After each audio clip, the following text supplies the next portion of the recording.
halkan aynu joognaa waa masjid jaamicul umma wuxuu haatan dhismihiisu marayaa qaybtii labaad ee dabaqada labaad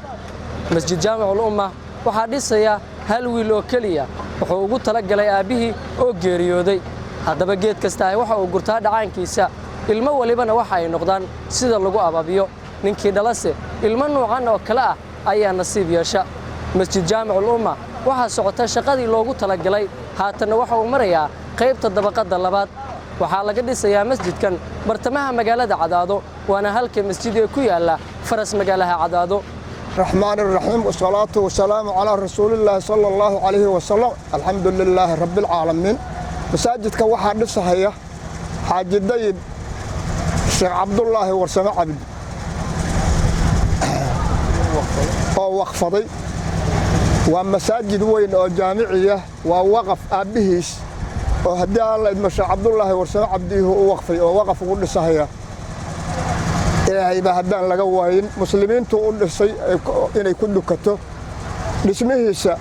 wuxuu joogaa subkii koobaad uu joogaa inta kalena ilaahay inuu noo dhammaystiraan haddii aan la yidhaah rajaynayna oo uu dhammaystirmo insha Allah tacaala inuu noo dhammaystirmo rajaynaynaa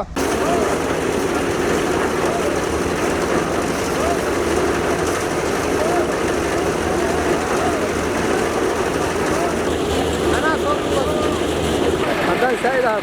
وفرح لها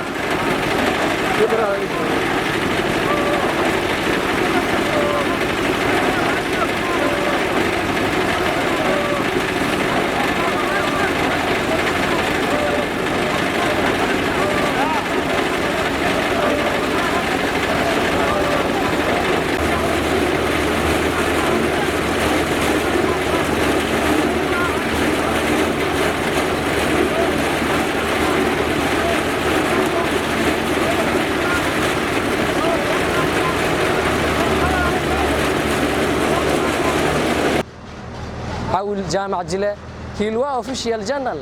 عدادو